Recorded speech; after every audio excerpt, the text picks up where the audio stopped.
Agradezco la oportunidad que me da la Universidad Nacional y el Censo Jorge Eliezer Gaitán, donde está sepultado el gran caudillo del pueblo colombiano, Jorge Eliezer Gaitán, de todo el pueblo colombiano. Porque él siempre lo dijo: yo no soy un hombre, soy un pueblo. Y estaba representando a todo el pueblo, porque uno de sus pensamientos inmortales son: yo lucho por el pueblo de todos los partidos, contra la oligarquía de todos los partidos. Y sostenía, es que el pueblo colombiano no tiene dos partidos, nunca ha tenido dos partidos, sino que lo han partido en dos para poder manipularlo. Esas cosas, como el Plan Gaitán, que fue el origen para que conspiraran contra su vida y los proyectos populares, democráticos, modernos y socialistas de Gaitán, estaban consignados en el Plan Gaitán, que contribuyeron como sus asesores bajo su dirección directa Antonio García Noza, el creador de las ciencias económicas en la Universidad Nacional, socialista; Guillermo Hernández Rodríguez, en ese momento presidente del Consejo de Estado, un hombre que se educó con 3 doctorados en Moscú, en la Sorbona de París y en la Universidad de Nueva York. Había sido fundador del Partido Comunista y terminó de liberal, lopista de López Michelsen, y le escribió un libro, El Constituyente Primario. Y el otro era Luis Rafael Robles, que era profesor de moneda y banca en la Universidad Nacional. Y el Contralor General de la República, en ese momento, que era un liberal tradicional de Girardot, Antonio de Ceballos. Ese era el equipo, que no era liberal tradicional, sino acompañaban a Gaitán. Ellos tenían una visión diferente, pero Gaitán los invitó por la calidad científica y contribuyeron a la elaboración del Plan Gaitán, que yo tuve la oportunidad de ser un amanuense, un simple mecanógrafo en la parte final para sacarlo limpio con tal de que no se filtrara. Yo estaba estudiando en la universidad y era discípulo, ni siquiera alumno, discípulo de Antonio García, y me llevó porque conocía mis habilidades de taquígrafo y mecanógrafo para que no se filtrara el plan, ¿no? Mi papel fue modesto porque yo era un pobre estudiante, un simple estudiante, y yo no era liberal.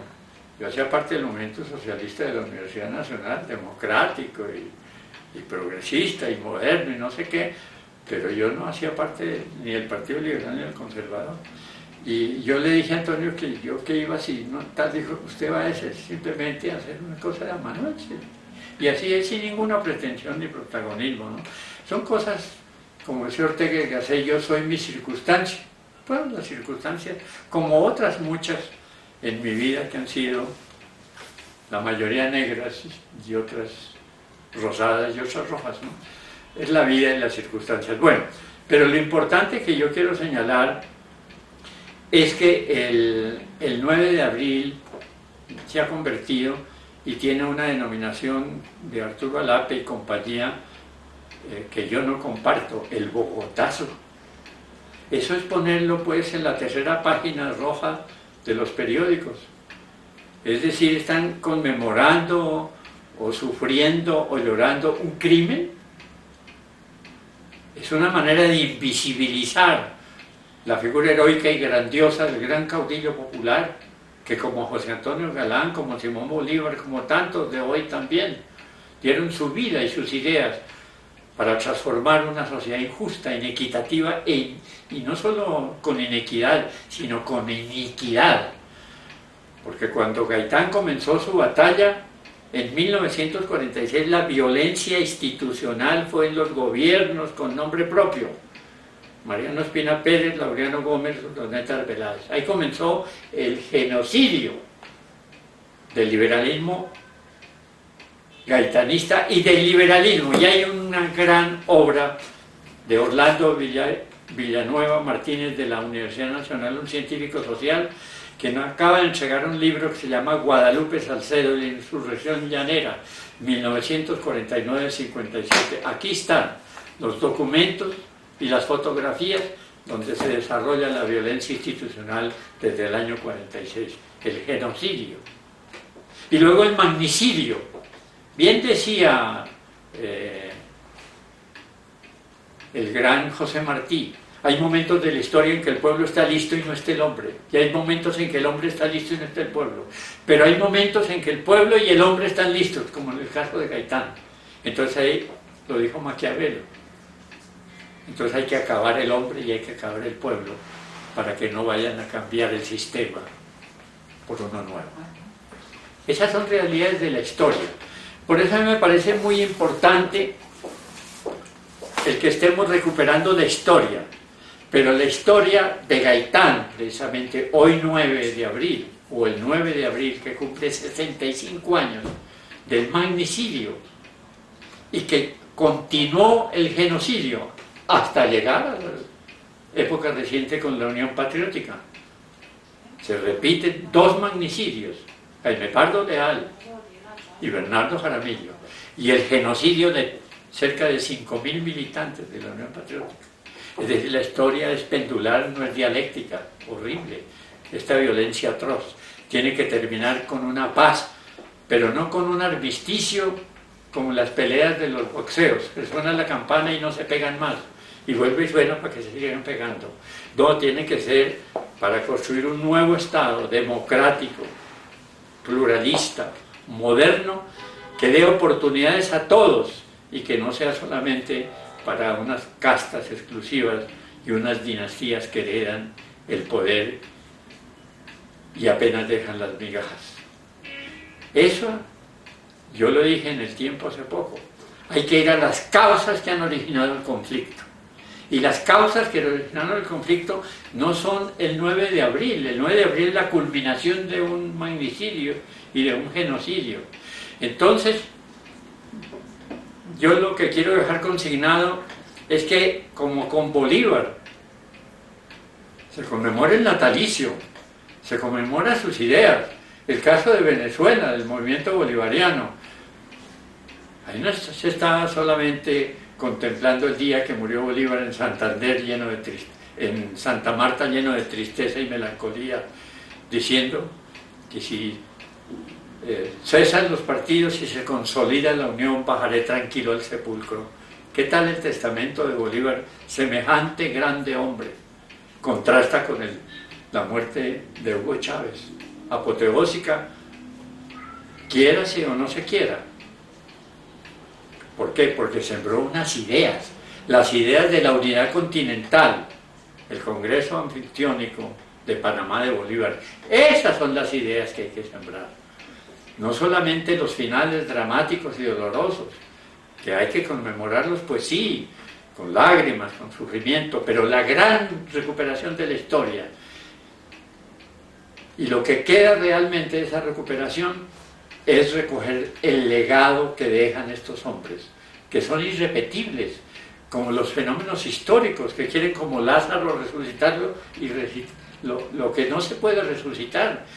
El proyecto humano, si yo muero, no trasciendo sino los modestos libros que pueda dejar, pero yo les juro que cuando me muera, me muero. Soy irrepetible, no por bueno ni por nada, sino que soy irrepetible. Lo mismo en los casos históricos. ¿Qué es lo repetible? El legado. Y el legado, por ejemplo, está en recuperar la memoria, pero ¿qué pensaron? Y lo que hay que preguntarse el 9 de abril, después de 65 años, no es llorar a Gaitán el 9 de abril. Claro que hay que hacerlo. Hay que tener sentimiento, pero también hay que tener pensamiento y preguntarse ¿por qué lo mataron? Y lo que dicen los penalistas cuando hay un delito y un crimen, ¿a quién benefició el crimen? ¿Al pueblo o a las castas dominantes? Es la gran pregunta. Y el mismo Gaitán, si viviera, aplicaría en sus defensas penales lo que él aplicó con el positivismo. ¿A quién beneficia el crimen? ¿Al pueblo o a la casta dominante? ¿A quién benefició el sacrificio de Galanzu, quitarle la cabeza, los brazos, echarle sal en la tierra donde nació? ¿Al virrey ¿Al arzobispo Caballero y Góngora, luego convertido en virrey, o a José Antonio Galán y al pueblo? Es la gran pregunta. ¿A quién beneficia ese sacrificio? ¿A quién benefició el asesinato de Rafael Uribe Uribe? ¿A quién beneficia la destrucción de la Unión Patriótica, los genocidios y magnicidios? Es la gran pregunta. ¿Y qué dejó como legado la Unión Patriótica? Eso es lo eterno. No es resucitar las palabras y los sentimientos solamente, sino recuperar el legado que está en las ideas. Y un legado está, por ejemplo, en esta cosa que ha sacado el grupo de Le Monde Diplomatique y las acciones desde abajo, precedido de este libro que sacó la Universidad Nacional y luego la reprodujo desde abajo. El primero es el pensamiento económico de Jorge Eliezer Gaitán. Eso es lo que hay que recuperar. Eso es lo que no pueden enterrar en la Casa Museo Gaitán. Lo que está vivo y vigente. ¿Por qué está vigente? Está tan vigente como esta otra obra, que es Gaitán, antología de su pensamiento social y económico. Esto es lo que hay que rescatar. Aquí está Gaitán y el pueblo, por ejemplo. Esto es lo que hay que rescatar porque es lo inmortal. Es la recuperación de la historia y es lo que nunca muere. En ese orden de ideas, entonces, la conclusión es que el 9 de abril habrá que llorar, pero para que Gaitán no muera y trascienda en su pensamiento, hay que investigarlo, estudiarlo, leerlo y no solamente pensar en su lucha, pensar en su muerte, en el sacrificio de su pueblo que todavía se prolonga en esta violencia atroz, sino pensar en su legado fundamental. ¿Por qué lo mataron? ¿A quiénes benefició el crimen? ¿Y cuál es su legado? ¿Es la reforma agraria, es la reforma bancaria, es la reforma de la educación, es la construcción de un Estado democrático, social, moderno, plural, abierto, generando las oportunidades para todos y no para unos grupos privilegiados? Ese es el legado de Gaitán. Entonces hay que festejar, eso sí, el legado de Gaitán y llorar su asesinato, como hay que llorar el sacrificio de los mártires del pueblo en todas las circunstancias de nuestra trágica historia. Entonces, no invisibilizar a Gaitán el 9 de abril, sino destapar las grandes corrientes de su pensamiento y de la gente progresista, democrática, que tiene una concepción humanista de la política, social, moderna, para abrir la historia a través de las llaves de estos grandes hombres que han dado su vida, su pensamiento, su corazón al servicio del pueblo de todos los partidos.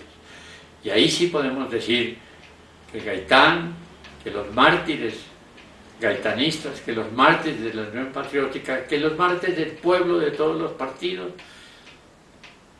serán inmortales porque heredaron el pensamiento y lo van a recuperar y no permiten que los eclipsen de una manera, no sé si deliberada, por conciencia o por inconsciencia. Pero la lección de Gaitán es que hay que organizar, movilizar conscientemente al pueblo para que asuma democráticamente la tarea de una paz constructiva con progreso social y democracia para todo el pueblo colombiano, sin exclusiones. Ese es el mensaje que a mi juicio hay que sembrar en la Casa Gaitán como semilla que fructifique y dé semilla para que haya nuevos frutos en una nueva Colombia con un nuevo Estado democrático y moderno para todos. Gracias, profesor.